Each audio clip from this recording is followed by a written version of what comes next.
ce jour, nous allons continuer avec l'enseignement sur les 7 esprits de Dieu. Nous avons déjà vu les 3 esprits. Nous sommes aujourd'hui sur le 4e et le 5e. Le 4e aujourd'hui, c'est l'esprit de sainteté. Mais avant toute chose, nous allons lire Éphésiens 4, verset 4. Il y a un seul corps et un seul esprit. Comme aussi vous avez été appelés à une seule espérance par votre quoi? Vocation. Amen. Donc il est dit ici, dans ce verset, c'est très clair qu'il y a un seul esprit. Il n'y a pas deux. Il ne faut pas suivre le titre qui dit les 7 esprits de Dieu pour croire qu'il y a 7 esprits. Il n'y a pas 7 esprits. Il n'y a qu'un seul esprit. Éphésiens 4, verset 4. Un seul esprit, un seul quoi? Corps. Nous allons continuer avec Apocalypse 5, verset 6. Et j'ai vu au milieu du trône et des 4 êtres vivants et au milieu des vieillards un agneau qui était là comme immolé. Il avait 7 cornes et 7 yeux qui sont les 7 esprits de Dieu envoyés par toute la terre. Par toute la terre. Donc l'agneau a 7 yeux et 7 cornes. Et ces 7 yeux sont les 7 cornes sont les 7 esprits que Dieu envoie de partout la terre.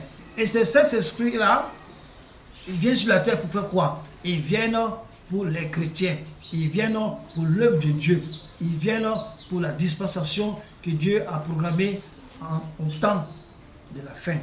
Amen. Il vient pour les chrétiens. Jésus-Christ, c'est lui qui est l'agneau. Et l'agneau représente Jésus.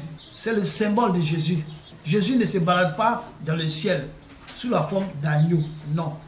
Il s'agit d'un symbole. Jésus-Christ n'est pas un animal. Il n'est pas un agneau. Mais c'est un symbole. Par rapport à l'œuvre qu'il est venu faire sur la terre. Le sacrifice qu'il est venu faire sur la terre. C'est par rapport à ça qu'on appelle l'agneau. Il est venu pour un sacrifice. L'agneau, c'est le sacrifice.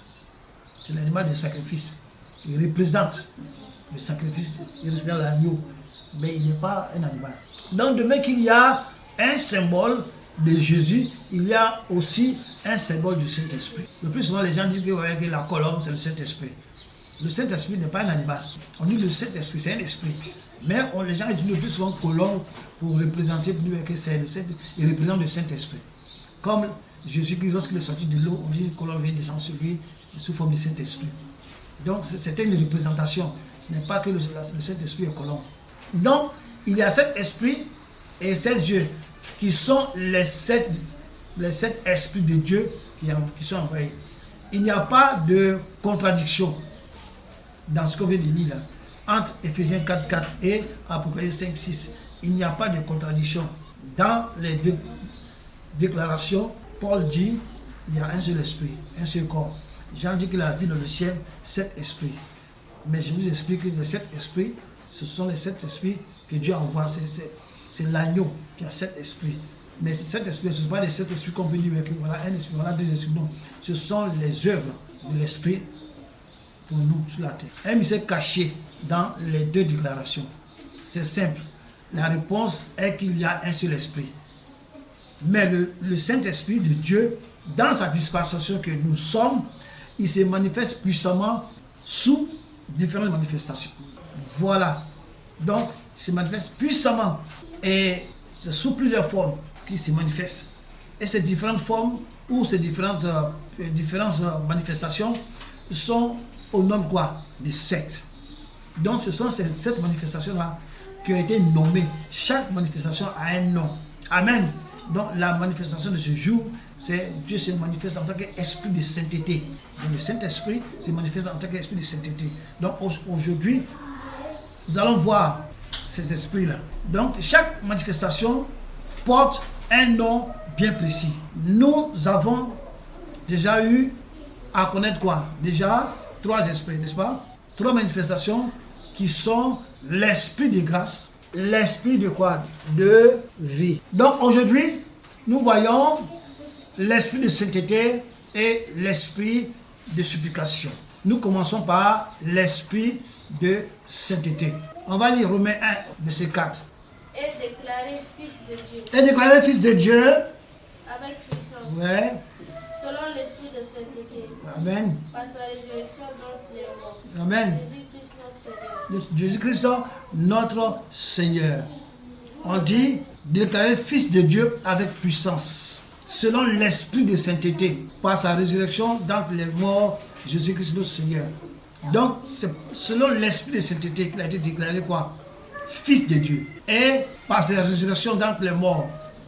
Donc, il est l'esprit de sainteté. Ce nom qu'on appelle l'esprit de sainteté, ce nom est une manifestation de l'esprit.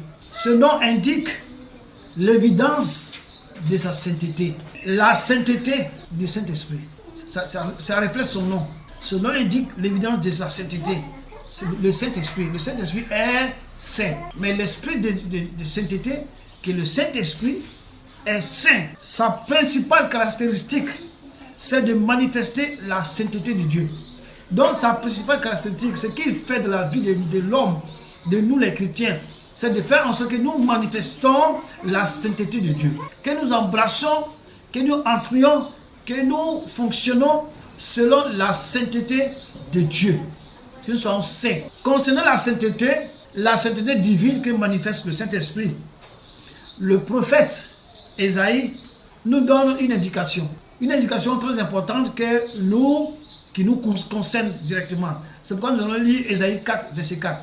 Après que le Seigneur aura lavé les ordures des filles de Sion et purifié Jérusalem du sang qui est au milieu d'elle, par le souffle de la justice et par le souffle de la destruction. Dans le Nouveau Testament, Sion, c'est l'image de l'Église. Quand on parle de Sion, c'est comme l'Église.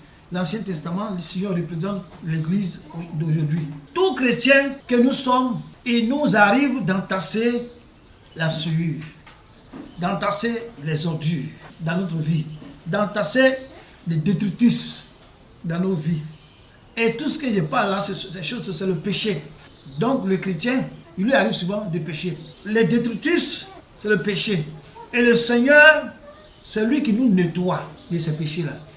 Il nettoie son Église. Dieu nettoie l'Église que nous sommes, nous qui sommes les élus, qui formons un royaume, un assemblement, une assemblée. Dieu nous nettoie. Dieu nous purifie. Donc, il nettoie son Église. Il lave son Église de ses péchés. C'est Dieu qui fait ça. Ce n'est pas une autre personne. Personne ne peut effacer le péché si ce n'est que Dieu lui-même. Dans l'Ancien Testament, personne ne lavait les péchés, personne ne nettoyait les péchés. Les moutons qu'on tuait, les brebis qu'on tuait, c'était pour couvrir le péché. Donc, comment Jésus lave-t-il son Église de ses péchés? Comment il lave? Lave avec quoi? Comment il fait ça? Le Seigneur lave son Église avec le souffle de la justice et le souffle de la destruction. Je vais vous expliquer cela. Dieu déteste le péché. Il est l'ennemi du péché. Dieu hait le péché. Alors, le Seigneur hait le péché, mais il aime qui? Le pécheur. Pas parce que tu as péché que Dieu te déteste. Non. C'est le péché qui est en toi là, que Dieu n'aime pas, que Dieu déteste, que Dieu a la haine. Pourquoi? Parce que ça sépare Dieu avec... Ça vous sépare, toi et puis Dieu. Dieu ne compose pas avec le péché. Donc, il faut se débarrasser du péché. Il faut se débarrasser du péché à tout prix, spirituel, pas physique. Il faut se débarrasser du péché à tout prix de violence spirituelle. La violence sur soi-même. Tu te fais violence pour éviter le péché. Tu te fais violence pour fuir le péché. Tu te fais violence pour que le péché soit loin de toi. En s'efforçant de faire, comment on appelle ça, la volonté de Dieu. C'est lorsque tu te forces de faire la volonté de Dieu que tu te fais violence. C'est pas facile de faire la volonté de Dieu. Pas facile d'obéir. Mais obéir, c'est obligatoire. Et pour cela, tu dois te faire violence. Tu dois te forcer toi-même pour obéir à la parole de Dieu. Tant que tu n'obéis pas à la parole de Dieu, tant que tu ne te forces pas de faire la parole de Dieu, tu es en train de partir vers le péché comme ça. Tant que tu ne marches pas selon la parole de Dieu, tu es en train d'aller vers le péché comme ça. C'est très dangereux. C'est là Paul a dit, moi-même là, c'est moi qui vous prêche. C'est moi, Dieu me donne les révélations, je vous donne. Je vous donne les visions. Je vous enseigne. Mais moi-même là, j'ai fait violence sur moi pour marcher selon la volonté de Dieu. faut faire la volonté de Dieu. Parce que le péché, c'est ne pas faire la volonté de Dieu. C'est de faire ce que Dieu dit de ne pas faire et de ne pas faire ce que Dieu dit de faire. C'est ça le péché. 1 Corinthiens 9, verset 27. Mais je traite durement mon corps et je le tiens assujetti de peur d'être moi-même rejeté après avoir prêché aux autres. Donc Paul dit quoi? Il s'est fait violence. Il tient son corps assujetti. Son corps obéit. Il fait en sorte que son corps obéisse à la loi de Dieu. Que son corps obéisse à la parole de Dieu. Il le traite durement. Amen. C'est pas facile. Qui dit qu'il traite durement? C'est pas facile. Obéir à la parole de Dieu, c'est pas facile. Faire la volonté de Dieu, c'est pas facile. Mais tu dois te faire violence. Comme Paul a dit, il veut se faire violence pour assujettir son corps. De peur que lui qui a prêché aux gens, lui qui a donné les révélations, Dieu que Dieu a utilisé pour aller vers les païens, pour leur apporter la lumière, pour leur apporter l'éclairage, le salut. De peur que lui-même, au dernier jour, il sera rejeté. Pourquoi il sera rejeté? S'il a le péché en lui, il sera rejeté. Pas parce qu'il a mal enseigné, pas parce qu'il a mal prêché, non, mais le péché qui va faire que cela rejeté. Il a peur de ça. Donc il tient son corps quoi? Assujetti. C'est très grave pour nous les chrétiens. Les gens de l'église avec ça. Dieu a dit dans Hébreux 12, verset 14, que sans la sanctification, personne ne verra Dieu. Mais que si tu ne prêches pas bien, si tu ne te gênes pas bien, si tu ne dis pas bien la parole, si tu ne connais pas bien la parole, c'est pas ça il dit. Il dit, si tu as la souillure en toi, si tu n'as pas la sanctification, si tu n'es pas sanctifié, tu n'iras nulle part. Parce que quand lui il vient là, il vient chercher une église sainte, sans tache ni ride. Donc si tu as fait toute ton œuvre, et qu'au dernier moment tu commences à te prostituer. Prostituer, ça veut dire quoi? Ça veut pas dire aller coucher les gens. Hein. Prostituer, ça veut dire laisser ton mari, qui est Jésus, pour aller prendre notre mari, qui est Satan. Tu vas te prostituer avec Satan, avec ses démons. Quand Jésus va venir, tu ne vas pas parler. Tu laisses l'alliance de Dieu pour rentrer dans une autre alliance de péché. C'est ça qu'il s'agit. Quand Dieu trouve le péché dans la vie d'un croyant, qu'est-ce qu'il fait? Ce qu'il fait, ce que l'esprit de sainteté fait, il s'attaque immédiatement au péché. Il s'attaque directement au péché. Donc, lui, le Saint-Esprit, l'esprit de sainteté, veut s'attaquer au péché. Mais il ne peut pas le faire sans toi. Il veut ta volonté. Ta volonté, c'est quoi? C'est de reconnaître ta faute. Donc, en ce qui concerne le péché, Dieu ne dit jamais, ah, c'est pas grave. Dieu ne dit jamais, ah, c'est pas sa faute. Dieu ne dit pas, non, c'est l'esprit impur qui l'a poussé. Il ne voulait pas, mais c'est le démon qui l'a poussé à le faire. Non, non, non, non. Dieu ne dit pas ça. Dieu refuse catégoriquement et strictement le péché dans la vie de quelqu'un, dans nos vies. Dieu refuse ça. Pour lui, nous avons péché. Que ce soit le diable qui t'a fait pécher, que ce soit ton mari qui t'a fait pécher, que ce soit ta femme qui t'a fait pécher, que ce soit ton fils qui t'a fait pécher, que ce soit le sorcier qui t'a fait pécher, que ce soit un frère en Christ, une soeur en Christ, que ce soit qui que ce soit qui t'a fait pécher, que ce soit un démon, que ce soit un ange déchu, un esprit impur. C'est pas ça que Dieu regarde. Pour lui, tu as péché. Amen. Il n'y a pas d'excuse. Lui, il ne regarde pas qu'est-ce qui t'a fait pécher. Pourquoi tu as péché? Qu'est-ce que tu devais... Non, il ne regarde pas ça. Il ne dit pas, ah, il n'a pas fait exprès. Non, Dieu ne dit pas ça. Dieu ne dit pas, non, c'est pas lui, c'est l'esprit qui a fait ça. Oh, mon fils, c'est l'esprit qui a fait ça. Non, Dieu ne dit pas ça. Dieu ne dit pas, ah, vraiment, il a tout fait, mais n'a pas pu, il est tombé. Non. Dieu refuse catégoriquement et strictement le péché dans nos vies. Pour lui, nous avons péché. Est-ce que Dieu ne savait pas que c'est le diable, c'est le serpent qui a poussé Ève à commettre le péché, à transgresser la parole de Dieu? Dieu savait, mais il n'a pas dit non, comme c'est le serpent, bon, je les excuse, c'est le serpent qui va voir moi. Non, non, non, non, non. Donc c'est là qu'il s'agit. Pourquoi Dieu est si intransigeant sur cela? Pourquoi Dieu est catégorique sur le péché? Pourquoi cela? Parce qu'il y a un prix fort qui a été payé. Il y a un prix fort qui a été payé. Et le prix, c'est Jésus qui est mort. Mort à cause du péché. Donc il a donné son fils. Pourquoi est-ce que ça veut dire? Il a donné son fils comme sacrifice pour que le péché soit éradiqué dans nos vies, dans la vie de ses enfants. Donc quand tu pêches là, il ne peut pas te pardonner. Quand il pêche là, il ne peut pas dire non, non, ça ne fait rien. Non, ça fait quelque chose. Parce que pécher, c'est négliger le sacrifice de Jésus. C'est minimiser le sacrifice de Jésus. C'est marcher sur le sacrifice de Jésus. s'en foutent du sacrifice de Jésus et commettre le péché. Dieu il ne pardonne pas ça. C'est pourquoi il ne regarde pas ce qui t'a fait pécher. Il ne regarde pas qui t'a fait pécher. Il ne regarde pas pourquoi tu as fait péché. Il ne regarde pas ta faiblesse, que tu es faible, tu as péché. Non, il ne regarde pas ça. Pour lui, le péché, il condamne ça catégoriquement. Parce qu'il y a un prix qui a été payé. Son fils est mort. Il n'excuse pas le péché. Il dit, bon, d'accord, c'est pas grave, je l'excuse. Non, il n'excuse pas le péché. Il n'y a pas d'excuse pour le péché. Que tu sois le fils adoré de Dieu. La Bible dit que Jésus-Christ, il n'a pas péché. C'est son fils, hein? C'est le fils de Dieu. Mais Jésus-Christ, il n'a jamais péché. C'est pourquoi c'est selon son cœur, le fils selon son cœur. Il dit, celui-ci est mon fils bien-aimé.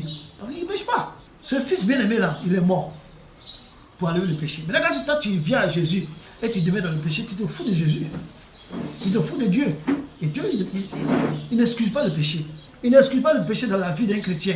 Dieu attaque le péché par le Saint-Esprit. Le Saint-Esprit qui est le souffle de la justice et le souffle de la destruction. Donc le souffle, c'est l'esprit. Il dit tout à l'heure que dans la Bible, le souffle, c'est l'esprit. Donc Dieu attaque le péché par l'esprit, par le souffle de la justice et de la destruction. Bibliquement, le mot souffle, ça veut dire esprit. Le mot souffle désigne l'esprit. Dieu attaque le péché dans la vie du chrétien par le souffle de la justice et par le souffle de la destruction. Qu'est-ce que ça veut dire? Le souffle de la justice, c'est la conviction produite par le Saint-Esprit dans nos cœurs. Donc quand tu commets le péché, le Saint-Esprit va souffler dans ton cœur. Et le Saint-Esprit, en soufflant dans ton cœur, ça va produire une conviction. Ça va te convaincre que tu as péché. Tu vas savoir que tu as péché. Tu vas prendre conscience que tu as péché. Toute personne qui pêche, et puis c'est le papa, il continue, il pêche, mais fait ce qu'il veut, il n'a pas le Saint-Esprit. Quand tu as le Saint-Esprit, dès que tu commets un péché, le Saint-Esprit souffle dans ton cœur par le souffle de la justice pour t'éclairer que, attention, tu viens de commettre quoi? Un péché. Donc c'est ça qui est le souffle de la justice. Il te montre que ce que tu viens de faire là, c'est injuste. Il te souffle la justice et la justice t'éclaire sur l'acte que tu viens de commettre. Et tu vois que l'acte est injuste, c'est un péché. Donc, c'est ça qu'il s'agit. Il souffle dans ton cœur. Et ce souffle éclaire ton cœur. Et lui montre que dans telle situation, tu as péché. Que dans telle situation, il y a le péché. Si le Saint-Esprit n'est pas en toi, tu vas savoir. Les gens du monde, quand il pêche, il ne sait pas. Et même quand il cherche, il s'en fout. Parce qu'il n'y a aucun souffle de justice qui éclaire son âme. Pour qu'il voit que ce qu'il a fait, c'est mauvais. Donc, c'est ça. Dieu détruit et souffle dans nos cœurs d'abord l'esprit de justice et ensuite. Et le Saint-Esprit, il ne va pas te culpabiliser. Il te montre seulement le péché. Il souffle, il dit regarde, tu as péché. Il ne va pas dire pourquoi tu as fait ça. Il ne va pas te culpabiliser, il ne va pas te tordre le cou. Amen. Il ne va pas te gronder. Il va te montrer par le souffle de la justice qui va éclairer ton âme. Tu vas voir que tu viens de commettre une injustice. Donc, le Saint-Esprit ne culpabilise pas. Il ne va pas dire coupable. Qui culpabilise? Le diable culpabilise. L'homme culpabilise. La religion culpabilise. Les pasteurs culpabilisent. Culpabilise, c'est quoi? Il t'accuse. Tu as fait ça. Il t'a fait. Il t'accuse. Le Saint-Esprit ne t'accuse pas. Il te montre son regard ce qu'il a fait. Amen. Il te montre ce qu'il t'a fait. À toi de comprendre, d'être éclairé. Et de comprendre où tu t'en fous. Il ne va pas te tordre le cou. Il ne va pas te tordre le bras. Le Saint-Esprit, lui, il ne culpabilise pas. Il convainc. Il te convainc. Il touche ton cœur. Et que tu vois ce que tu as fait, c'est pas bon. Par rapport à quoi? Par rapport à la parole de Dieu. Quand on dit que quelque chose n'est pas bon, c'est par rapport à Dieu. Donc, c'est ça qu'il s'agit. Quand on est culpabilisé, on est attaqué et condamné. Quand tu es culpabilisé, qui culpabilise? C'est le diable, non? Qui dit ce que tu as fait. Tu as fait ça, tu as oublié. Dieu, tu es le plus fils de Dieu. Il te condamne, il t'attaque, il te condamne. Non seulement le diable, même des hommes, même des pasteurs qui culpabilisent les frères et sœurs d'avoir péché. Amen. Et la Bible dit de venir vers les frères avec humilité. Vous dites, ah, ce que tu as fait ça là, Dieu, ça c'est comme ça, ça c'est un péché. avec humilité. Mais le Saint-Esprit est là déjà même pour te convaincre. Amen. Par le souffle de la justice. Amen. Et le Saint-Esprit, en te convainquant, produit dans le chrétien une malaise. Quand tu pêches là, tu n'es pas à l'aise. Les gens sont là, ça arrive autour de toi, mais toi, tu n'es pas à l'aise. Pourquoi? Parce que le souffle du Saint-Esprit a soufflé sur ton âme. Ton âme a été éclairée. Et ton âme, il t'a pointé du doigt l'injustice qu'il t'a commis. Et quand tu vois ça, tu n'es pas à l'aise. Le péché, si tu es un chrétien, que tu pêches, et puis tu es à l'aise. Une fois qu'un chrétien, lorsque l'esprit souffle son cœur avec l'esprit de la conviction, de l'éclairage de l'injustice qu'il vient de commettre, forcer le chrétien sera mal à l'aise. Ce malaise pousse le chrétien à la repentance. Pousse le chrétien auprès de Dieu pour être quoi? Pardonné. Donc lorsqu'il te souffle, il t'éclaire, tu vois le péché, tu es convaincu. Qu'est-ce qu'il fait? Il te pousse à la repentance. Il faut te repentir. Il te pousse à la repentance. Il ne dit pas non, tu vas là faire, tu vas mourir. Non, il ne dit pas ça. Il te culpabilise ça. Il dit, il te pousse. Va te repentir, il faut te repentir. Tant que tu n'es pas repenti, tu n'es pas à l'aise. Un malaise. C'est cet esprit qui fait ça. C'est l'esprit de sainteté. C'est lui qui fait ça. Parce que le Seigneur de sainteté, il est en toi, c'est le Saint-Esprit. Il ne peut pas s'accommoder avec le péché en toi. Lui, il est en toi, le péché aussi vient. Il ne peut pas aller marcher ensemble. Là, il va te pousser, il va t'éclairer, il va te montrer. Et là, ça, c'est pas bon. Enlève ça de ta vie. Là, il va te pousser à la repentance. Il va te pousser auprès de Dieu. Amen. Pour être quoi? Pardonné. Et quand Dieu te pardonne, quand tu pardonnes, tu es à l'aise. Donc, si c'est le diable qui culpabilise, il éloigne le chrétien de Dieu. Le diable, quand il te culpabilise, quand tu pêches là, il dit vite. Regarde, tu as fait ça, Dieu a dit de faire ça. Mais c'est fini pour toi. Là, c'est Dieu, tu n'es plus fils de Dieu. Mais tu vas te frapper. Mais tu vas mourir. Là, c'est l'enfer que tu vas aller. Là, il te pousse, il te culpabilise. Il t'attriste, tu es attristé. Au lieu d'être convaincu de péché, tu es attristé, tu as peur. Et ce qui fait que tu fuis Dieu maintenant. Il s'éloigne de Dieu. Il te culpabilise. Et il t'éloigne de Dieu. En faisant quoi? En touchant du doigt ton péché. Il dit, t'as fait ça. C'est fini pour toi. Et il te pousse. Donc, en disant au chrétien, tu ne seras pas sauvé. Tu ne seras pas pardonné. Il n'y a aucun péché aujourd'hui, en étant en Jésus, que le Saint-Esprit souffle sur ton cœur. Il éclaire ton âme. Tu vois le péché, tu vois l'injustice. Et que tu viens vers Dieu. Tu vas dire, non, qui devant moi? Qui devant moi? Non, il va te pardonner. Il est juste et bon pour nous pardonner. Il n'a pas dit que si tu pêches, tu ne te vois en faire. Non. Mais le diable te fait croire le contraire. Et tu fuis Dieu. Est-ce que quelqu'un peut fuir Dieu? Il te fait fuir l'église, il te fait fuir les frères, il te fait fuir tout ce qui peut t'aider à te ramener vers Dieu. Il te fait fuir loin d'eux. Le diable est mauvais. Dans le souffle de la justice, c'est la conviction du péché. Le souffle de la justice. Et ça te convainc que tu as péché. Amen. Donc, en soufflant dans le cœur du chrétien pour révéler le péché, pour éclairer le chrétien, pour éclairer son âme et voir le péché. En envoyant sa lumière pour éclairer son âme et mettre le péché à nu. Le péché ne va pas se cacher. Même si se cache, il sera éclairé, il sera mis à nu. On va passer au deuxième souffle, le souffle de la destruction. Amen. Le souffle de la destruction, c'est l'œuvre de la purification que le Saint-Esprit produit dans la vie du chrétien. Donc, le souffle de la destruction, c'est l'œuvre de la purification que le Saint-Esprit produit dans la vie du croyant. Donc, le souffle de la justice, c'est pour t'éclairer. Le souffle de la destruction, c'est pour te purifier. Le Saint-Esprit ne se contente pas de démontrer ou bien de montrer le péché, mais il fait plus, il vient et détruit le péché. C'est ça qu'on appelle le souffle de la destruction. Et nous purifie du péché qui demeure en nous. Il le fait pour nous rendre saints. Parce que lui-même, il est saint. Et quand il vit avec nous dans notre corps physique, on doit être saint. Notre esprit doit être saint. Notre âme doit être saint. Pour qu'ils puissent marcher ensemble. Donc, quand le péché, il y a le souffle de la destruction qu'il envoie. 1 Corinthiens 6, 9 à 11. Ne savez-vous pas que les injustes n'hériteront point le royaume de Dieu?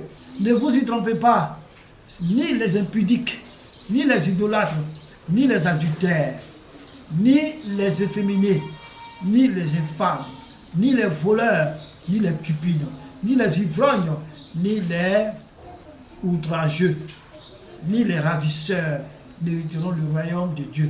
Et c'est cela que vous étiez, quelques-uns d'entre vous. Mais vous avez été quoi? Lavés. Mais vous avez été sanctifiés. Mais vous avez été justifiés au nom de Jésus-Christ. Et par l'esprit de notre quoi? Dieu.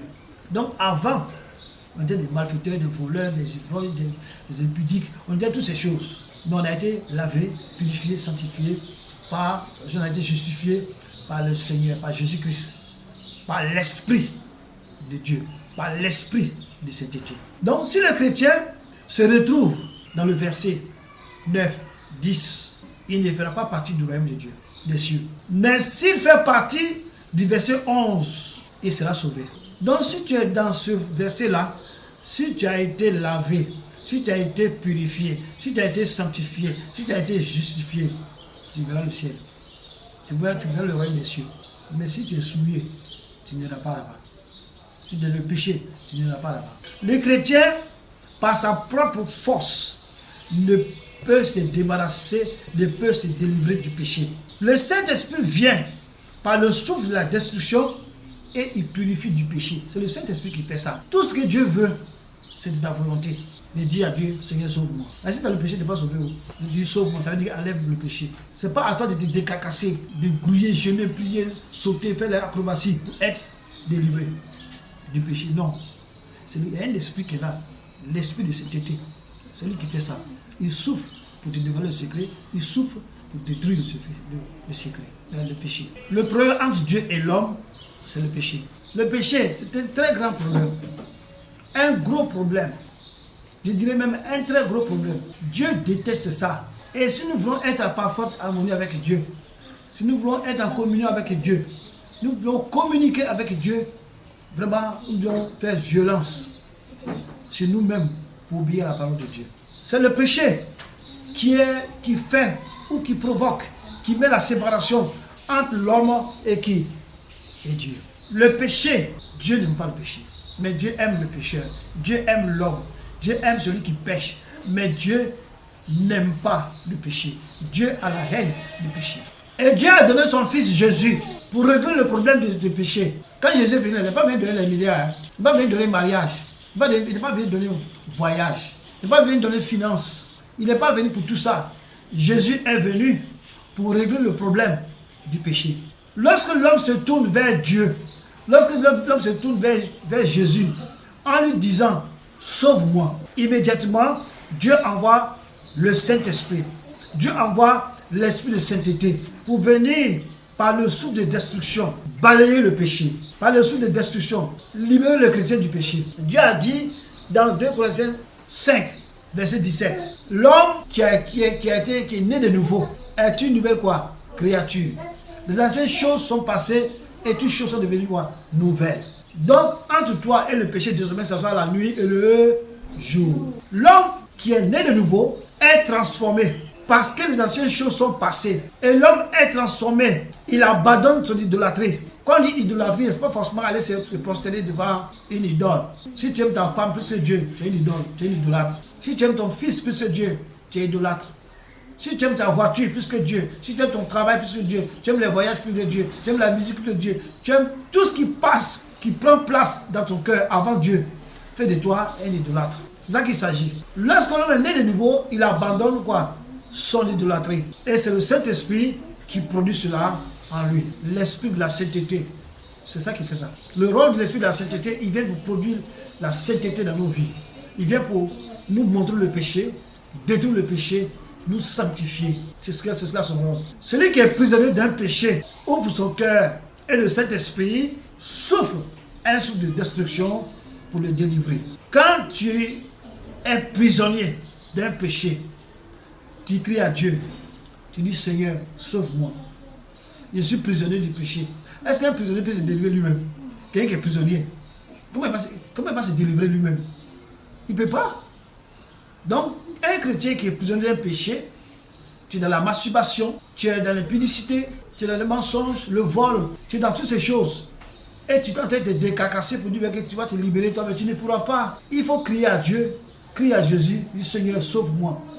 Délivre-moi de ces choses. Je veux être pur, je veux être saint. Quand tu es saint, c'est-à-dire que comme tu es saint, nous devons être saint, je veux être saint, Seigneur, délivre-moi. Et immédiatement, le Seigneur envoie l'esprit de la sainteté, commence à se manifester. Le souffle de la destruction se répand dans ton être et il balaie le péché et te libère du péché. Et te délivre du péché. C'est si simple que cela. Nous allons continuer avec l'esprit de supplication, qui est le cinquième esprit. Pour cela, nous allons lire Zacharie 12, verset 10. Alors, je répandrai sur la maison de David et sur les habitants de Jérusalem un esprit de grâce et de supplication. Et ils tourneront les regards vers moi. Celui qu'ils ont percé, ils pleureront sur lui, comme on pleure sur un fils unique. Ils pleureront amèrement sur lui, et comme on pleure sur un premier-né. Comme un premier-né. Donc la Bible dit que Dieu parle de Jérusalem. Aujourd'hui c'est comme l'église. Amen. Dieu nous a envoyé des esprits de grâce, qui nous a fait la grâce, qui nous a racheté. Et nous sommes confrontés, lorsque nous sommes confrontés au péché, qu'est-ce qu'on fait? On va faire quoi? Se tourner les regards vers Dieu, tourner les regards vers Christ et le supplier, pleurer même s'il en faut. L'esprit de supplication. Donc quand le Saint-Esprit nous purifie et détruit en nous le péché, l'esprit de supplication prend place. Donc lorsque Dieu détruit le péché en toi et te purifie, dès qu'il fait ça, l'esprit de la supplication, prend place. Mais l'esprit de supplication, c'est quoi? C'est quel esprit? C'est le Saint-Esprit. Donc vous voyez que c'est le Saint-Esprit qui fait toutes ces choses. Et l'esprit de supplication prend place en nous, après être purifié et délivré. Pourquoi ça? Parce que nous recevons la pensée de Christ, qui nous conduit à prier avec quoi? Intensité. Lorsque tu es délivré, purifié, tu reçois immédiatement l'esprit de supplication. Et cet esprit-là, c'est lui qui va te pousser maintenant dans la pensée de Dieu, afin que tu élèves des prières intenses vers ton Père. Cet esprit-là nous conduit à la prière intense. Quelqu'un qui n'a pas le Saint-Esprit ne peut pas prier intensément. Ou bien quelqu'un à qui Dieu n'a pas vraiment manifesté l'esprit de la supplication, il ne peut pas prier intensément. Mais tu reçois l'esprit de supplication. Donc ce type de prière ne peut pas avoir lieu en toi si tu n'as pas reçu l'esprit de supplication. Amen. Tant que le Saint-Esprit ne nous a pas libérés du péché, tant que le Saint-Esprit ne nous a pas purifié, l'esprit de supplication ne peut pas agir. Parce que c'est l'esprit de supplication qui te pousse à prier intensément, qui te pousse à supplier, qui te pousse à prier fort. Or, si tu n'es pas délivré, si tu n'es pas purifié, l'esprit de supplication ne pourra pas se manifester. C'est pourquoi les chrétiens ont des difficultés pour prier, parce qu'il y a encore la suie en eux, parce qu'il y a encore le péché. Et lorsqu'il y a le péché et la suie, c'est très difficile que tu lèves des prières intenses vers Dieu.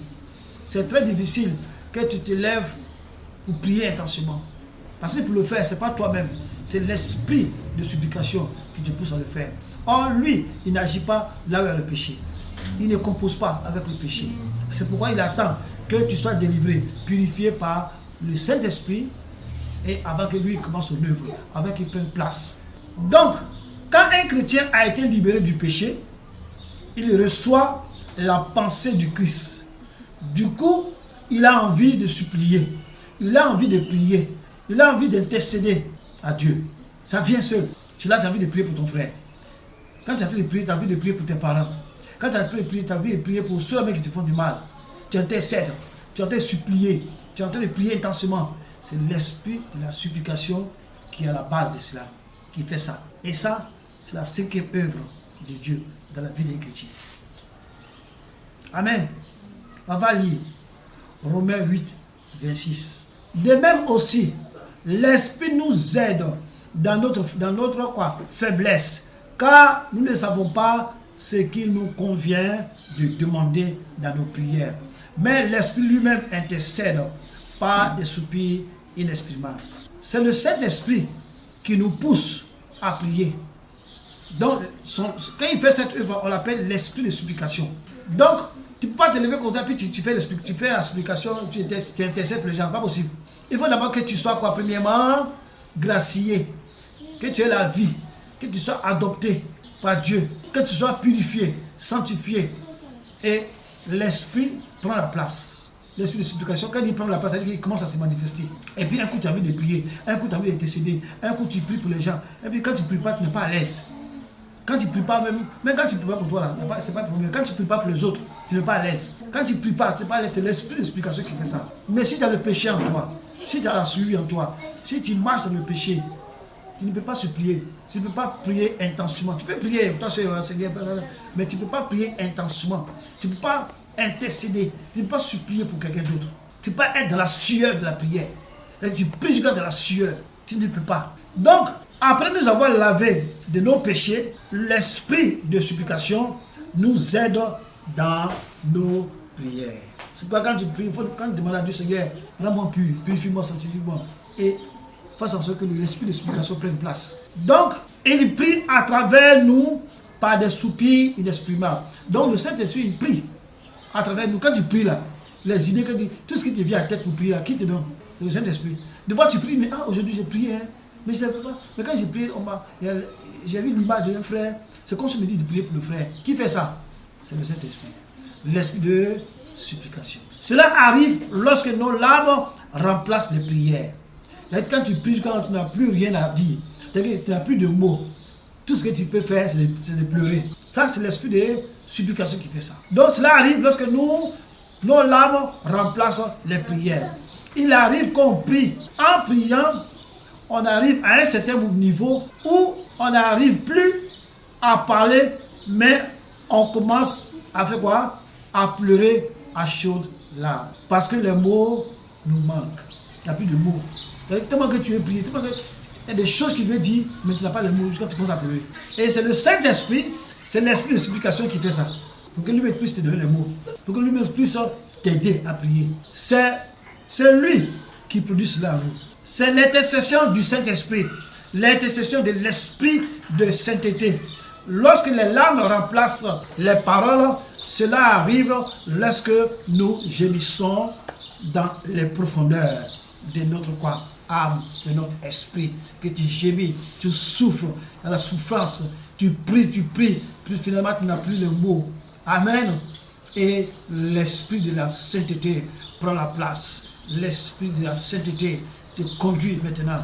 Amen. L'esprit de la sainteté te conduit, lui prend la place maintenant. C'est-à-dire que toi, tu t'effaces, et puis lui prend la place maintenant.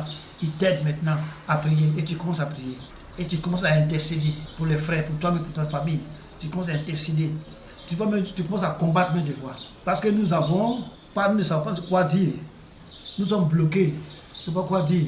Et lui prend la place. Amen. Cela nous arrive aussi lorsque nous mettons sous l'onction. C'est-à-dire si l'onction de Dieu est sur toi, en puissance sur toi, l'onction de cet esprit, et tu commences à parler en langue. Des fois tu pries quand tu es bloqué. C'est-à-dire qu'il n'y a rien qui vient. Tu commences à comme pleurer. Et puis un coup, il y a un parler qui se déclenche. Il y a un parler qui se déclenche. Tu commences à prier. Tu commences à intercéder. Sans le savoir. Tu commences à dire de Dieu, des choses de Dieu. Tu commences à invoquer le Seigneur. Tu commences à dire ses louanges. Tu commences à dire les merveilles de Dieu. Sans que tu le saches. Tu parles la langue. C'est le Saint-Esprit qui fait ça. C'est l'Esprit de sainteté qui fait ça. C'est-à-dire que quand tu es dedans même, c'est-à-dire que tu es bloqué, tu sens tellement soit le péché, ou tu sens tellement le problème du frère ou de la sœur, tu sens tellement la prière dans tes entrailles, telle sorte que le Saint-Esprit, l'Esprit de sainteté, prend la place et commence à t'aider à prier, soit par le parler en langue. Tu commences à pleurer, tu commences à parler en langue. Donc, nous commençons à parler en langue, comme je dis. On va lire 1 Corinthiens 14, verset 2. En effet, celui qui parle en langue ne parle pas aux hommes, mais à Dieu. Car personne ne le comprend et c'est en esprit qu'il dit des mystères. Amen. Donc quand tu parles en langue, c'est Dieu qui parle. C'est pas toi.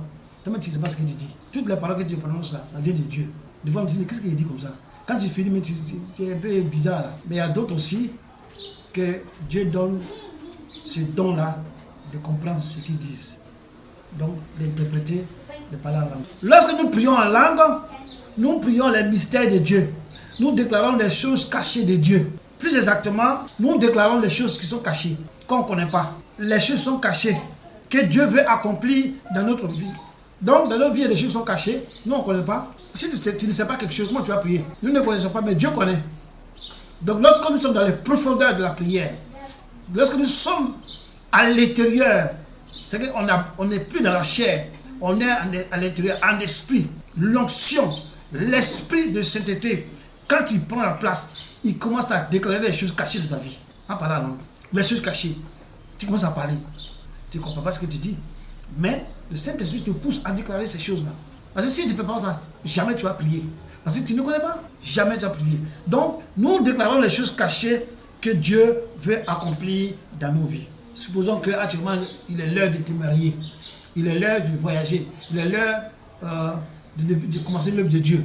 Il est l'heure de prier pour les frères et sœurs. Tu ne sais pas. Dis, ah, attends, je vais prier. Tu commences à prier. Et puis, un coup, tu te vois dans les profondeurs de l'âme. Et puis, un coup, tu vois l'esprit prendre la place. Il commence à te faire prier pour que ces choses qui doivent arriver s'accomplissent. Mais toi, tu ne sais pas. Mais c'est en langue.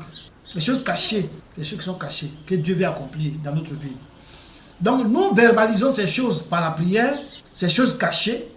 Nous les verbalisons et que Dieu, que les choses là qu'il veut réaliser dans nos vies, notre vie, et que nous, dans notre intelligence, nous ne pouvons pas le savoir, connaître pour prier.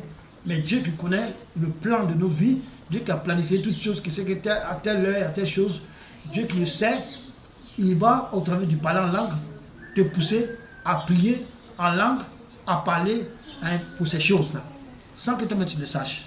Un chrétien qui prie en langue peut avoir réalisé des choses dans sa vie. Des choses qu'il n'a jamais demandé lui-même. C'est-à-dire des choses qui arrivent dans sa vie, des trucs qui arrivent, qui se concrétisent, qui se matérialisent, des exaucements, la réponse à des prières, que tu n'as pas prié. C'est-à-dire que toi-même tu n'as pas prié en français, tu n'as pas prié. Mais cela, tu l'as prié toi-même sans le savoir, au travers de parler en langue, que le Saint-Esprit t'a saisi à parler, à prier.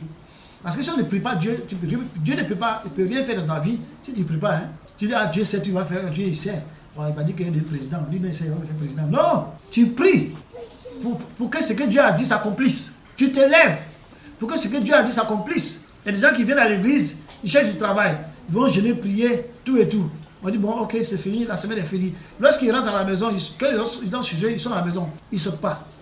Ah, il faut sortir pour que celui que Dieu va utiliser, qui va mettre devant toi, que tu vas rencontrer, et par qui tu vas avoir un travail, ou par l'intermédiaire de qui tu vas avoir un travail.